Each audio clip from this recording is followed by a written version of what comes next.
que ces trois rapports ont en effet en commun d'offrir un éclairage parfois cru sur les priorités réelles des politiques régionales.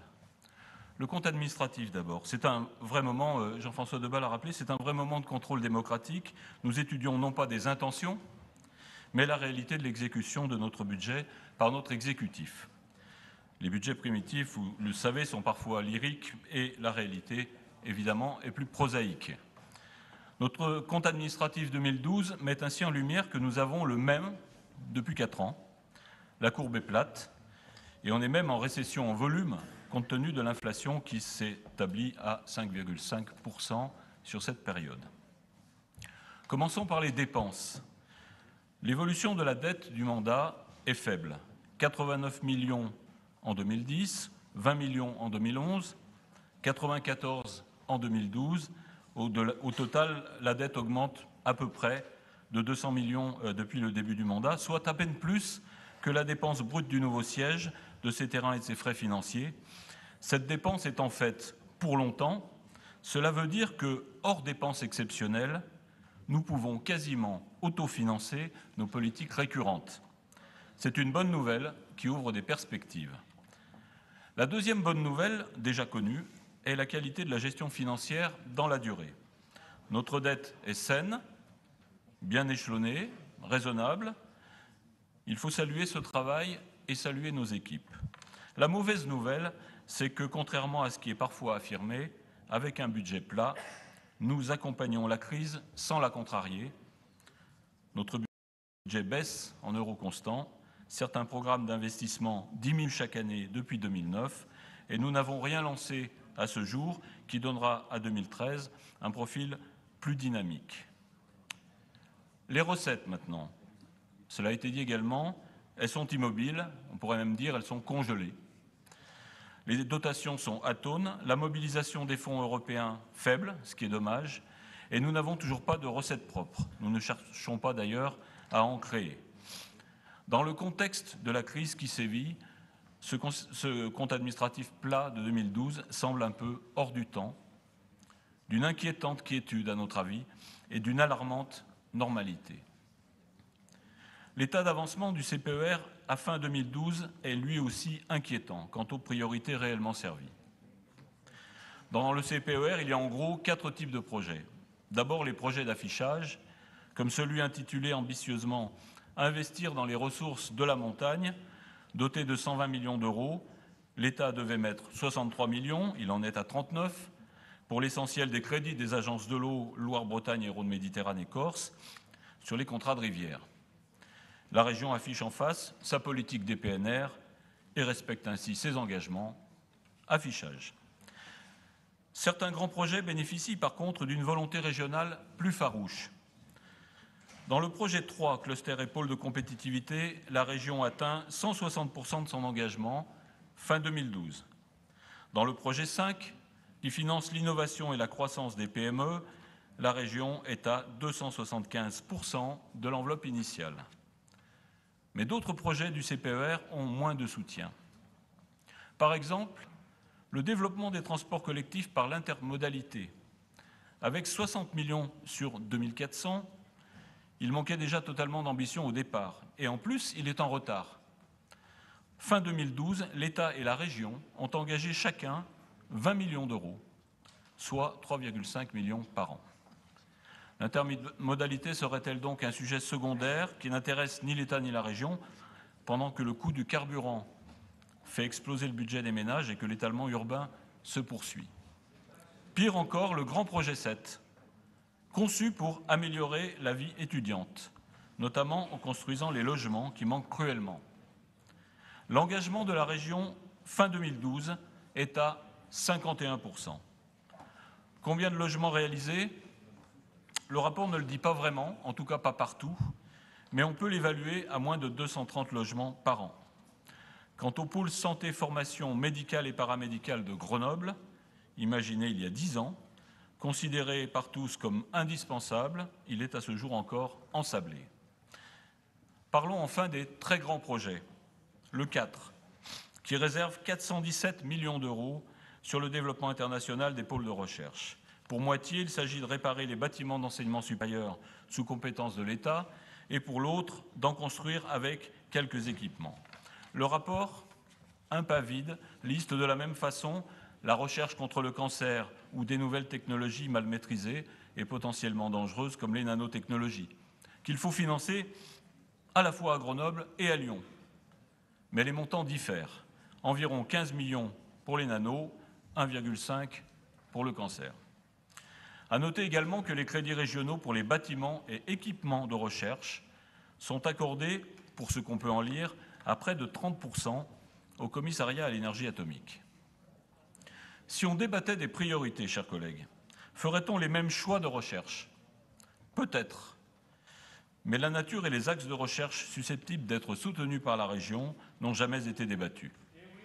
Au total, la région apporte donc 114 millions d'euros sur cette partie du projet 4, c'est-à-dire 5 fois plus que sur la vie étudiante. Vous le notez donc, les grands projets ne sont pas tous grands et les priorités pas toutes prioritaires.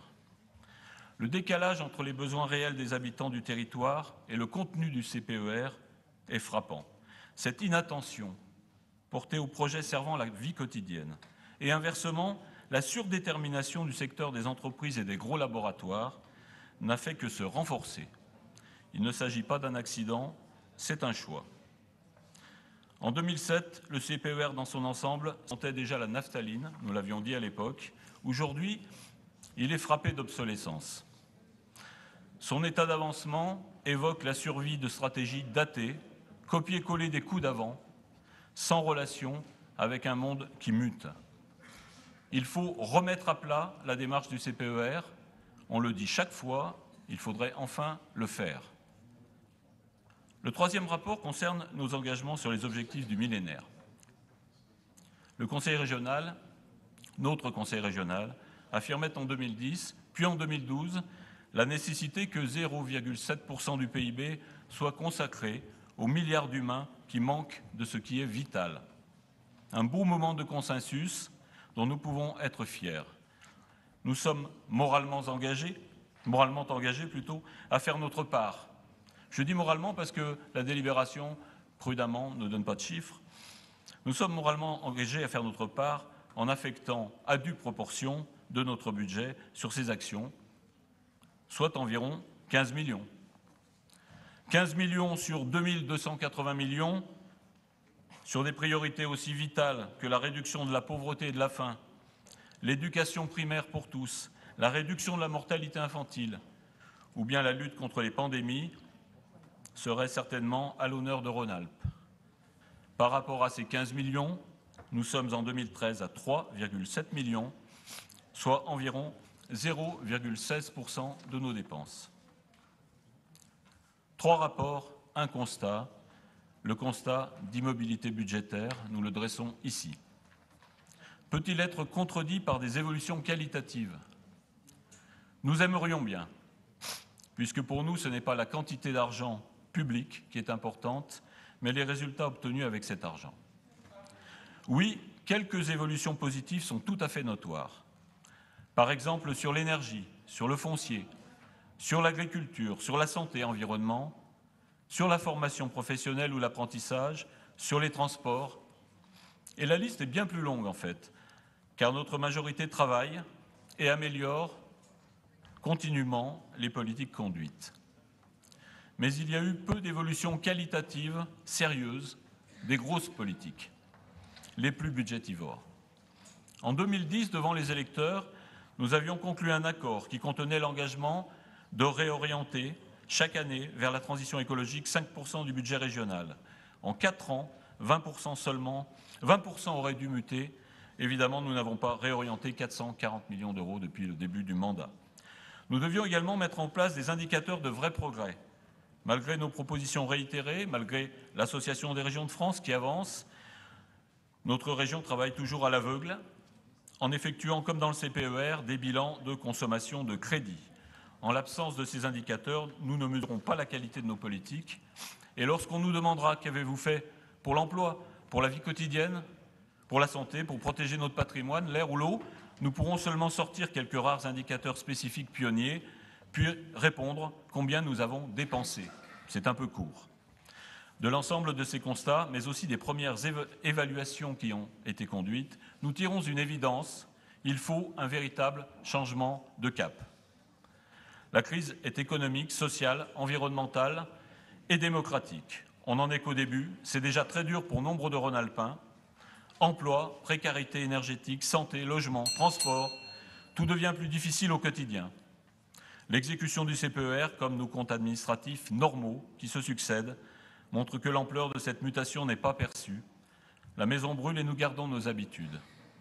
Notre groupe propose, depuis 8 budgets, de réorienter les politiques régionales en les réservant aux actions qui peuvent à la fois créer de l'emploi non délocalisable, développer les solidarités et préserver l'environnement. Concrètement, nous voulons investir massivement dans les énergies renouvelables et la rénovation énergétique des bâtiments.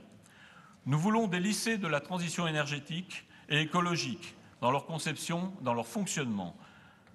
Nous voulons développer des moyens de transport public efficaces et mieux adaptés aux différents territoires, même si ça bouge un peu les coutumes. Nous voulons encourager l'agriculture biologique, qui est bonne pour la santé, pour l'environnement et qui est riche en emplois. Nous voulons soutenir la recherche dans les écofilières pour construire la transition écologique de l'économie. Nous voulons encourager les productions qui préparent l'économie responsable, celle de demain, l'économie circulaire, l'économie de fonctionnalité. Et nous voulons être particulièrement attentifs aux petites entreprises et à l'économie sociale et solidaire. Nous voulons éco-construire des logements pour les jeunes, protéger le foncier agricole. Nous voulons soutenir la multitude d'associations qui luttent avec peu de moyens et beaucoup de bénévolat pour atténuer les effets de la crise. Et nous voulons respecter nos engagements envers les plus pauvres de la planète et nous voulons que les citoyens qui le souhaitent soient associés à la construction de l'avenir de la région. C'est un ensemble cohérent, articulé, pour dépasser la crise. Pour construire la transition écologique, il faut évidemment investir et sans compromettre nos équilibres financiers. Et c'est possible. Voici comment.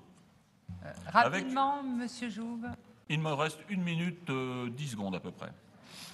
Pour construire la transition écologique, il faut évidemment investir sans compromettre nos équilibres financiers. C'est possible et voici comment.